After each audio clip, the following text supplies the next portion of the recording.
everyone, and welcome back to the Mr. Knight Pasta. Now I know a lot of you use these videos to sleep, so before you drift off, I thought it would be a fun idea if everyone can leave a comment to let me know where you are listening from in the world. Also like and subscribe if you are enjoying the case. Right, let's get comfy and relax, and let's begin. Story 1. Lady Boyle's last party, Dunwall, the sprawling capital city of Bristol, home to both royalty and industry alike. Naturally, I was more interested in the former, the Boyle family in particular. Every year, the Boyle sisters held a lavish masquerade ball and invited everyone who's someone to partake. Though, none but the most discerning can tell who exactly these someones are. The triplets have made this fact the main attraction. The guest who manages to identify each of the three by name before dawn is promised a king's ransom. For 10 years I'd been invited to this party, and for 10 years I'd failed. But that's not why I'm telling you this story. If it were merely a tale of miserable failure, time and time again, I wouldn't bother. No, there was much more to this 10th, final party than anyone could have suspected. For beyond the usual antics, there was a sinister force lurking in the Boyle abode, one of evil intent and great power, more than any one man could hope to wield, and yet he did. The night began as expected. The ordinary lords and ladies, doctors and philosophers, they slowly trickled in just as the sun cast the shadow of Dunwall Tower across the lawn. Painted in amber-orange light, the guests' costumes each exuded a quality of transience, as if any one of them could simply vanish in a gust of wind.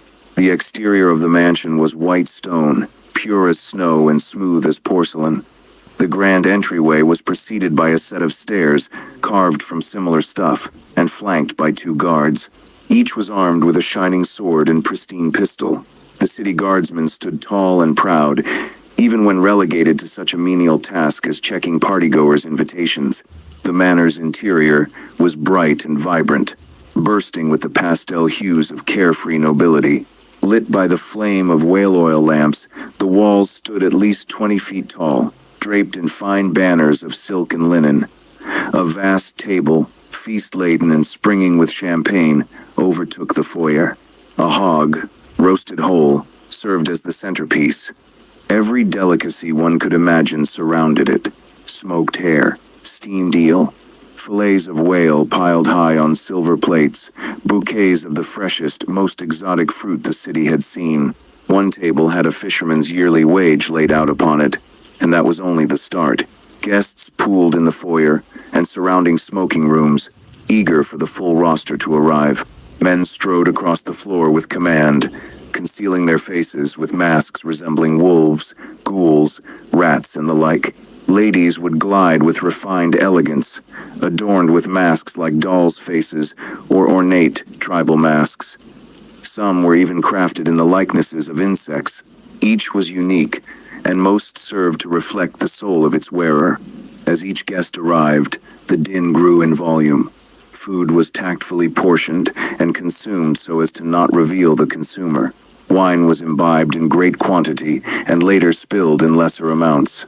The Boyles made their grand ritual entrance, coming down from the floor above in lockstep and then mingling with their esteemed guests.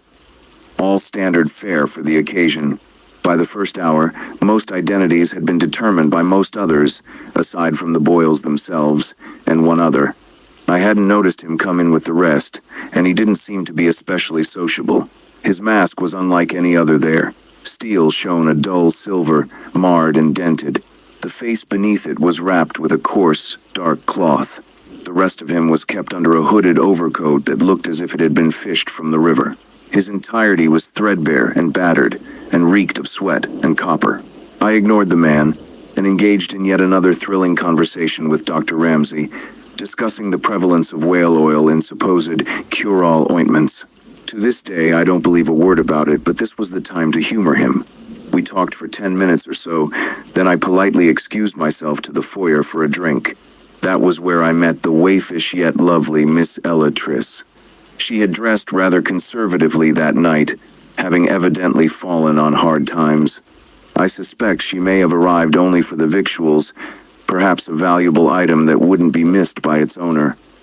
She had a shifty look about her, but I possessed neither the energy nor the courage to pry.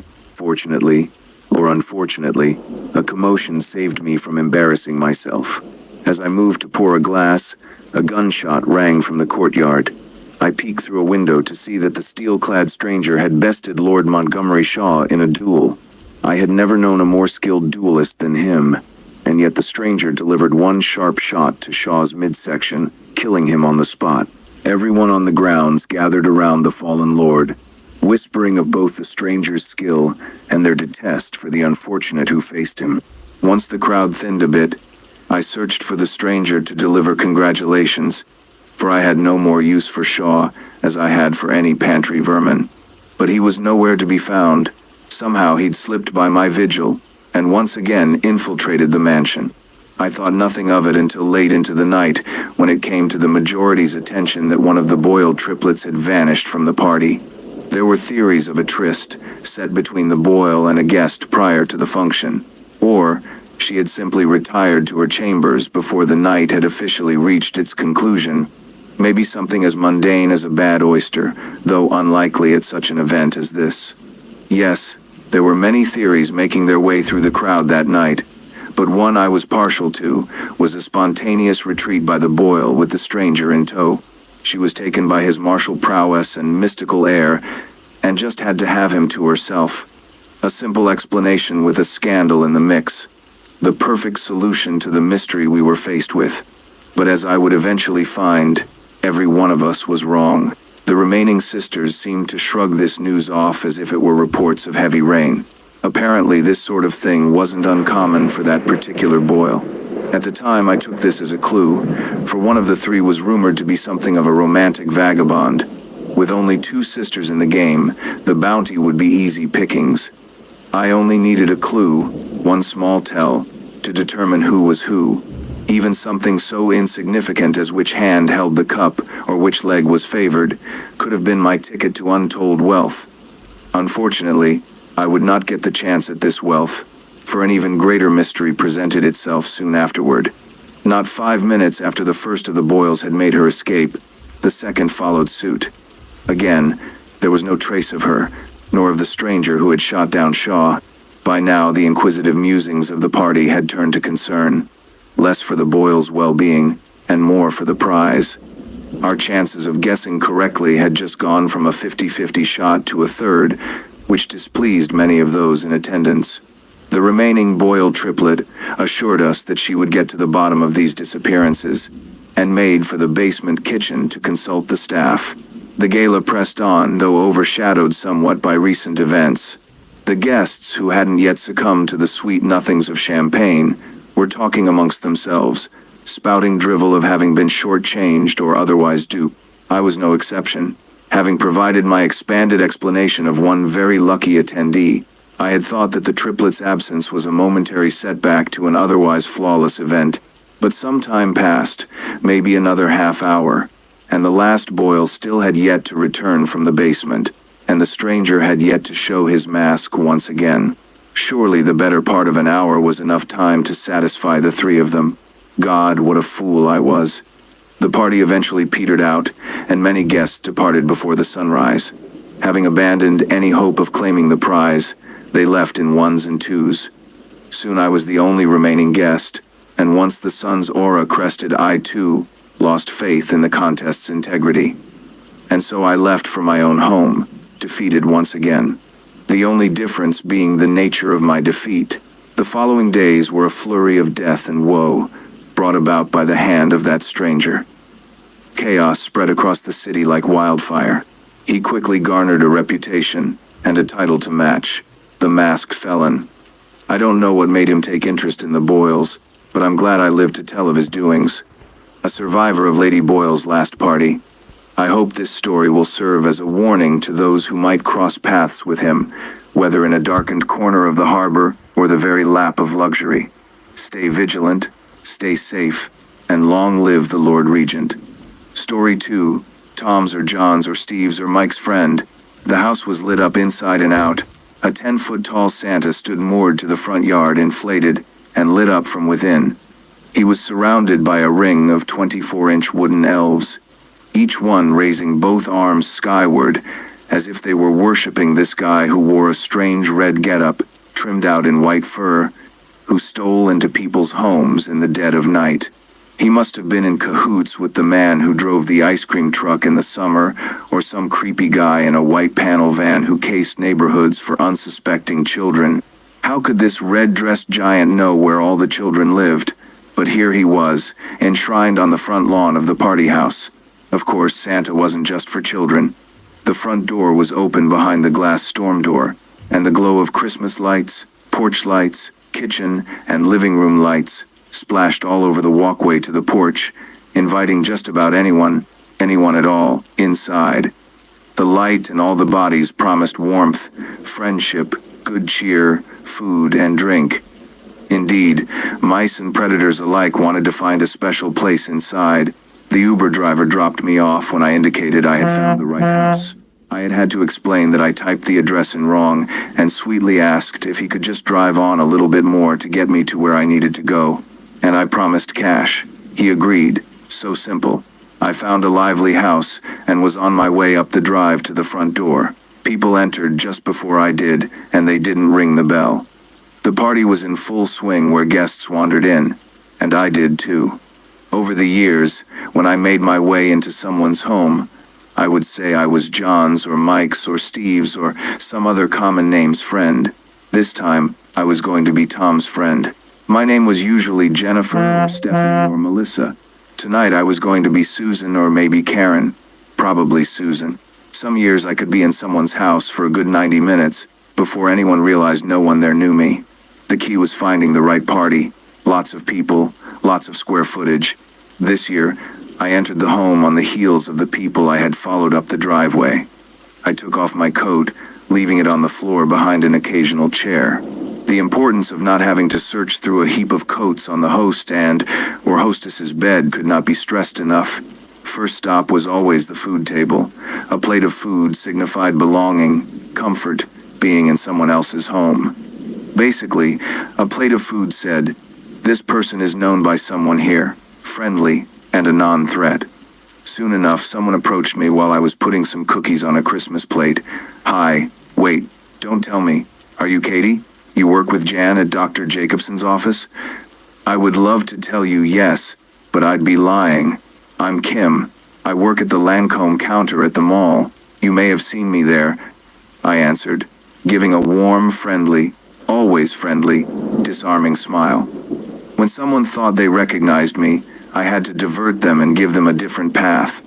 I didn't want to take a chance they'd want to get a photo with me that they could send to Jan, or whatever other person they may have in mind.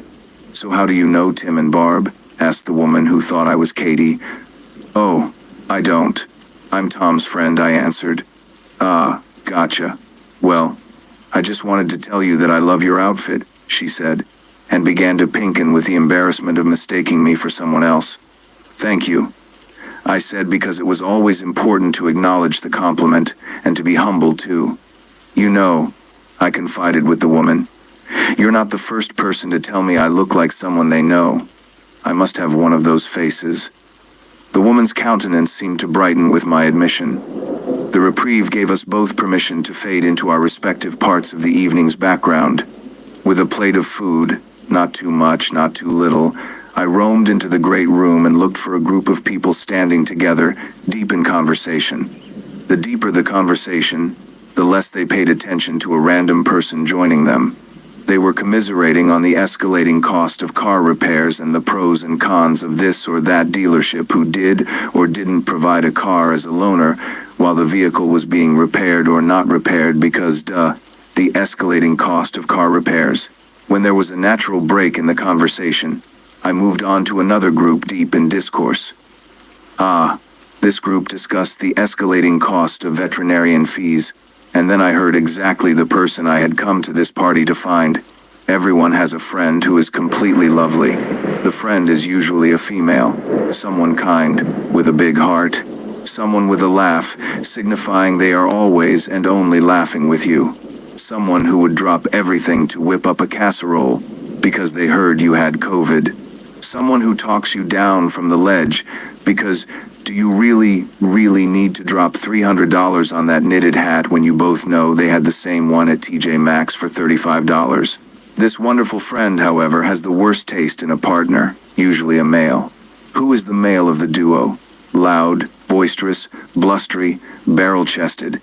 He seems red in the face because he is hypertension personified. He cannot read the room.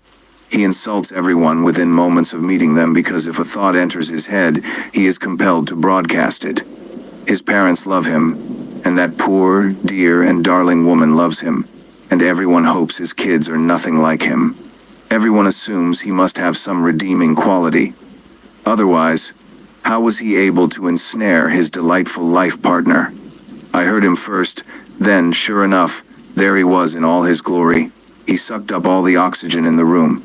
People laid eyes on him, and they furtively looked for the nearest path to a detour or group of people talking, anything to avoid being on a collision course with the blowhard. There was a murmur near where I was standing, having made it to the fringes of a group who were astonished by the escalating cost of plumbing repairs. These plumbing complainers were aching to scatter like cockroaches in daylight. The blowhard could disperse a crowd like Moses parting the Red Sea. This was the part of the evening I trained for every year, walking in stilettos, tripping just a little, and landing on the blowhard's foot. My stiletto released a dose of, They never told me exactly what was in the needle within the heel of my shoe. I do know that whatever it was, did one of a few things, and there was usually a sufficient amount of time that passed that the effects weren't connected to the party or the chance encounter. Sometimes the blowhard went home, fell asleep, and didn't wake in the morning. Sometimes the blowhard's personality underwent a complete overhaul for the better. Sometimes the blowhard needed to go to the ER for stroke evaluation. There were a number of different outcomes I had seen over the years, and this year would be no different. The outcome was always a surprise to everyone, and a guilty relief to the friends of the lovely partner. After my successful stumble, I casually made my way back to my coat, put it on, and left the party. I would walk anywhere from 1 to 4 blocks from the party house, and get an Uber, after giving the giant inflatable Santa, the great elf, a nod. Once in the safety of the Uber, I sent a text. Me, done. Naughty list is complete. Skloz. Come on home. Good work. Story 3. Uninvited. On New Year's Day, Private Investigator Gary Tomlinson awoke at 7 a.m. and tried to clear the throbbing pain from his head. He then began mentally reviewing the strange turn of events from the night before in his mind. For the 3rd year in a row, Gary had gone to the same country club party to which one of his clients had dragged him. He only had attended the galas as a guest, not expecting a call to serve in his professional capacity. He again listened impatiently to the inane gossip, too loud music, and guests robotically rattling off resolutions they knew they had no intention of keeping. The PI did recall one truly positive encounter from this particular evening. A stunningly beautiful and intelligent blonde lady had captivated the rapt attention of every male, and a significant percentage of the female population in the large ballroom. For, in addition to her tantalizing appearance and aura, she had engaged several of the guests in conversation, far above the intellectual level of the usual cocktail-induced chatter.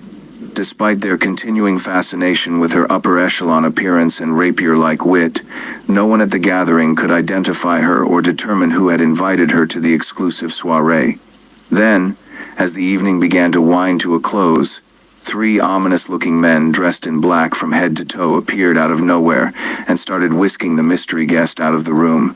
Intrigued, Tomlinson followed them. He kept just out of sight as they entered a decked-out Tesla limousine and sped away, but followed them 3 cars back in his vehicle.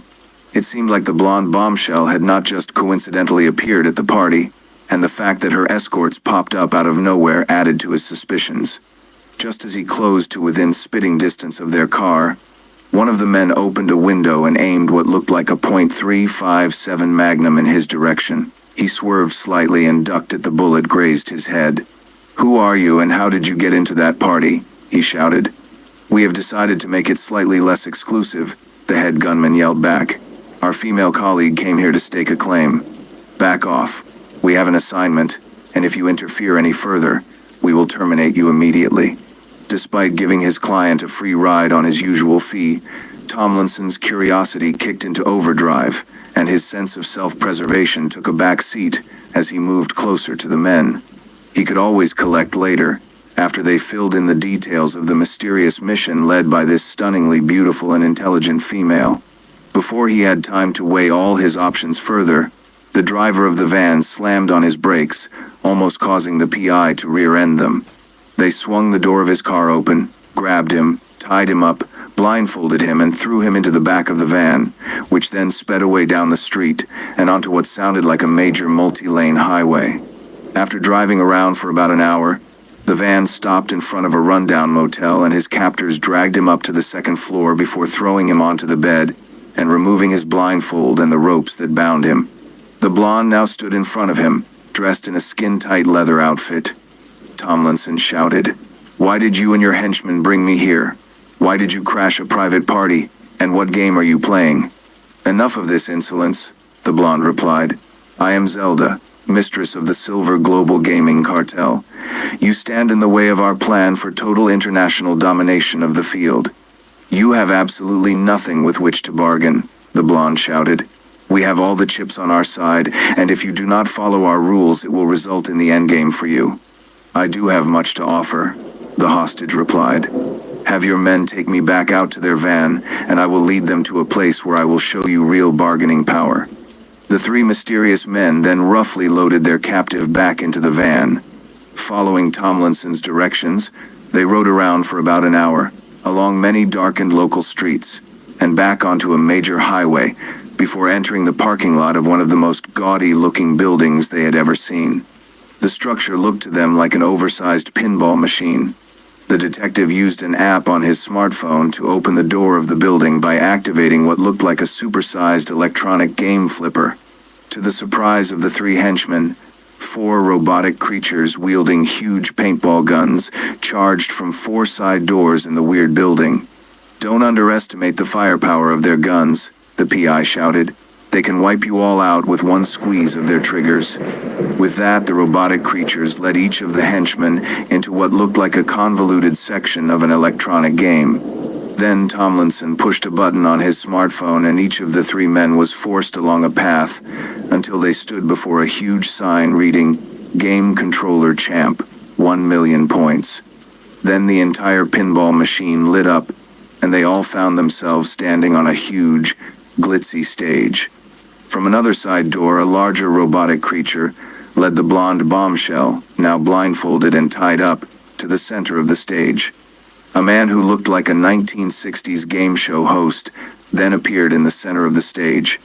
He presented the private eye with a gold trophy and announced, "You have won the New Year's Eve paintball pinball competition and the prize of $1 million.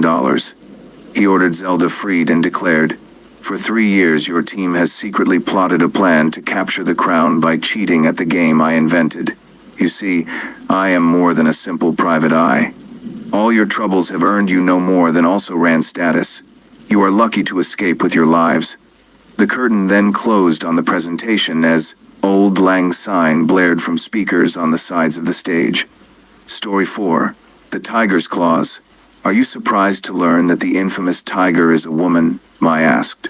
Her eyes glinted in the half-light of the dockside warehouse, draped in a formal silk dress while her henchmen stood nearby, looming over the young-looking pilot in front of her. Free of her disguise as the lowly cigarette girl in the Phoenix Club, she now looked as elegant and as dangerous as the crime empress of Shanghai she was. Captain Sphinx shook his head. "No, I've learned over the years not to underestimate a woman. I'm more surprised you passed yourself off as a cigarette girl." The Tiger shrugged. "I have many such disguises. One doesn't look at the lowly ones twice, and there's no better way to find out how operations are actually run. No false smiles, no minions scrambling to make things pleasing to my eyes, while things fall apart underneath." "Smart," Sphinx replied as he stood with his hands clasped behind his back. She smirked as she idly flicked a hand fan open and waved it at him. "You noticed me, though, and even risked your life to save me at the club shootout. Why is that?" Sphinx's mind was racing. It was a simple question, but how he answered could have ramifications. He was trying to get information from her on Yao, the pirate he had been chasing for so long. The Tiger, as the biggest arms dealer, among other things, undoubtedly knew something about Yao. Sphinx had a role to play as a morally ambiguous mercenary pilot, trying to find a way into her organization, and answering truthfully that protecting her was the right thing to do, could make her suspicious. Well, I didn't want to see a good-looking dame get shot up, Sphinx replied after a slight hesitation. She scoffed as she closed her fan and moved closer, putting the instrument under his chin. Careful with that flattery. I've heard plenty of it over the years. Sphinx locked eyes with her. How did you get to where you are now? She pulled the fan away and stepped back, eyeing him. You want to know how a woman like me came to be the one that all the triads and tongs answer to? Sphinx nodded and folded his arms. It couldn't have been easy. She shook her head. It wasn't. I started as low as they come, a plaything for the wealthy. But I clawed my way to the top, learned to manipulate, learned to use my beauty as a cover, and how to work within the shadows. I learned the value of money. So I moved up further and further, and if anyone got in my way, I obliterated them. She looked him in the eyes, and Sphinx felt a shudder go up his spine. I destroy my enemies. The implied threat was clear. The Tiger was not to be crossed. Yet he did feel sympathy for her before it was quickly dashed. Her organization continued to do to others what she had been through, and she wouldn't lift a finger to stop it. Sphinx wanted to point that fact out to her, but something told him she wouldn't have actually cared. I saw how you destroy your enemies firsthand, Sphinx said instead. Or more properly, the Tiger, chuckled. Yes, you were quite thorough. I could use you and your men. The opportunities would be numerous, and the rewards, she paused, as her lips turned up in a smirk, would be great. His foot was in the door, it seemed, but here the pilot had to fly cautiously. Getting in with her would bring him closer to finding Yao, the air pirate he had been hunting, and he could possibly find a way to bring her organization down too. But it was a gamble. How far would he be willing to go? How dirty would his hands be? Would she discover his true motive and kill him? Or would he find himself lost in the stormy winds of her empire of vice? Are you offering me another job? Sphinx asked. Maybe, she shrugged. Maybe, if you do well, I might just keep you. What do you think of that pretty boy? Sphinx grinned. You've got yourself some pilots. The Tiger grinned. Good boy. Now then, I suppose you deserve something for ridding me of those pesky river raiders and saving my life. She tossed him a bag from behind her desk. Go have some fun. You can share as much as that as you'd like with your crew. Tomorrow, report to the Phoenix Club in the morning. A man called Jun will have your next assignment. Roger that. Sphinx nodded. She waved him away like some empress of old, and Sphinx turned to leave. Oh, she called after him. One more thing. Sphinx turned. Yes, ma'am. You saved my life. For that you have my gratitude. That is why I have chosen to bring you into my confidence. But if you ever go against me, my vengeance will be most excruciating for you. We have invented creative ways of execution here in China. I'd hate to inflict them upon you. Sphinx nodded, turned and left, eventually meeting Webster and Tex, his wingmen, outside. How'd it go? Tex asked. Did you find the Tiger? Webster inquired. Sphinx nodded. We've got a lead on Yao, and it's going to require us to do a job for our Tiger first. Webster shook his head. Bollocks. We're not actually criminals, you know. She's not just going to give us information on her clientele. Not until she's sure. All right, Cap. Let's see what this job is all about, Tex said as the group left the warehouse. But I still think this is a rotten idea. I'm not crazy about it either, Sphinx replied. Webster frowned. Wait, she? The Tiger is a woman? We've met her already, Webster, Sphinx said. It's my... Bloody hell, Webster cried. Could you stop meeting these dangerous and attractive women? Sphinx laughed. It's not like I go looking for them, Webster. Anyway, we get our new assignment tomorrow morning. Webster shook his head. Be careful with this job, Sphinx. We could find ourselves doing something very unsavory. Sphinx sighed and nodded. You've got that right. We'll have to play things as they come. The trio walked Shanghai's neon-lit streets. as the sights and sounds enveloped them. The next morning, the three were back at the Phoenix Club. It was still in a bit of disarray from the firefight a few days ago. Being morning, the club wasn't open for business yet. A few staff were busy trying to straighten the place out and make repairs. Sitting at a card table was a lean, well-dressed man with a thin mustache and sharp, hawk-like eyes. He waved the misfits over. "Ah, you are the Tiger's new pet Westerners." Sphinx scoffed. "You have a job for us or not?" Jun smiled. "Straight to the point. Here you are. Do be careful. Deliver the shipment. Don't crash. Don't run afoul of any official not on our payroll." Sphinx looked over the envelope's instructions with a cocked eyebrow. "Well, okay then." The trimotor plane had seen better days. Parts of the craft's body were patched, and oil was pooling beneath one of the engines. "If this plane were a horse, I'd put it out of its misery," Tex drawled. Sphinx ignored the comment as looked at the crates stacked within the plane. What cargo was she wanting him to move? Opium? Precious artifacts? Curiosity got the best of him, and pried the lid off one of the crates before whistling. Webster and Tex peered over his shoulder as they beheld rows upon rows of bolt-action rifles. "Is this Yao's shipment?" Tex asked. "That'd be too great a stroke of luck." Sphinx shook his head. "Could be anyone we're delivering these to." Webster shook his head. Sphinx folded his arms. "Right, Webster, you fly this crate. Tomas will go with you." "Why do I have to fly this crate?" Webster demanded. Sphinx continued as if he hadn't been interrupted. "Tex and I will fly cover in our fighters." "Bollocks," Webster grumbled. "And if the engines fail while I'm 20,000 feet up?" "Use the parachutes, old bean," Tex said mockingly. The flight began smoothly enough, the trio cutting across lush valleys and winding rivers. The distant haze of Shanghai was behind them, replaced by the sprawling countryside.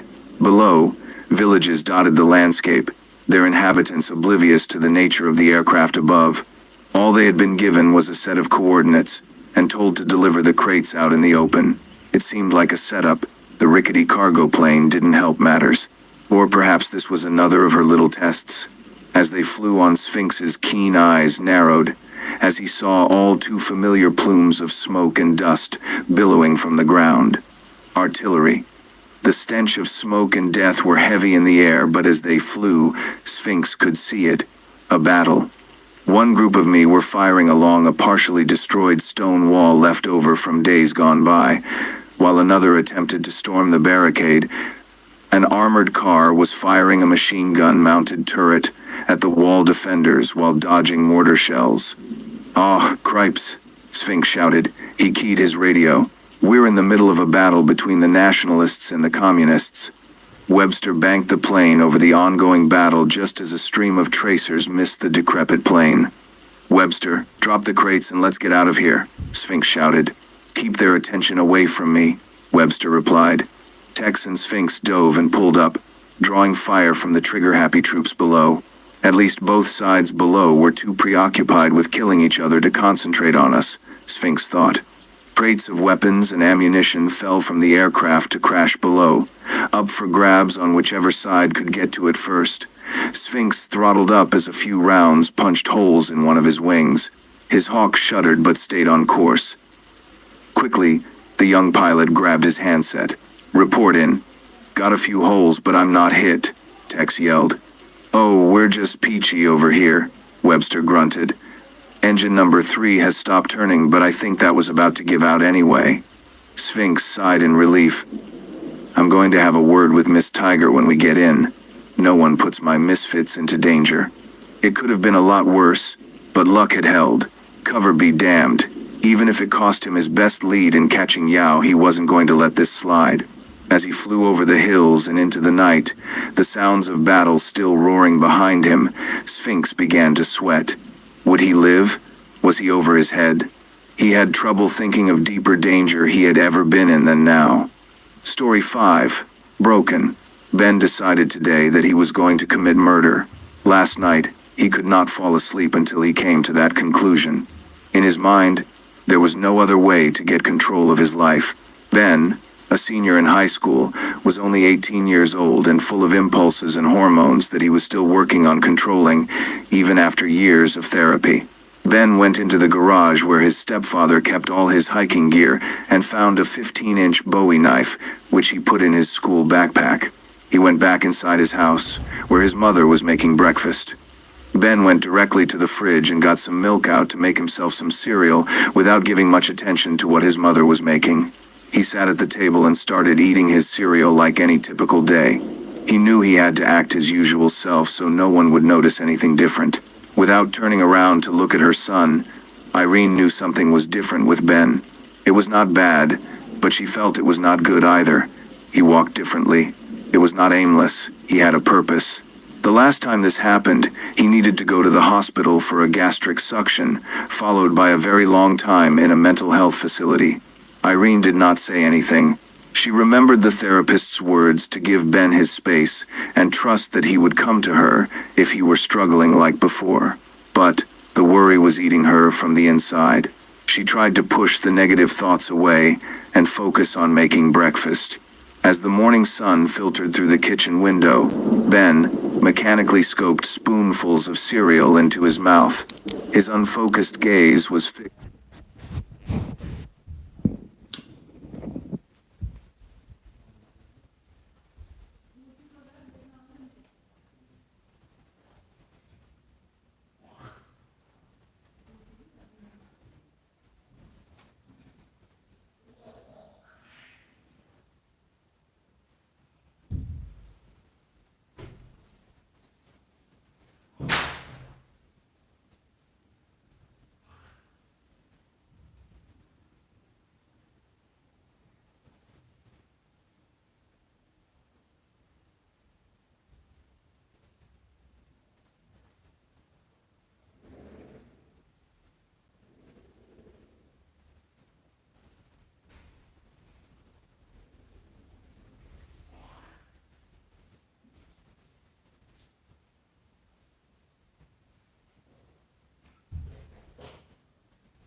Mummy भैया उधर बात तो बंद कर मेरे वाला हाय कितना एक कोई ना क्यों बात ना सुनते भाई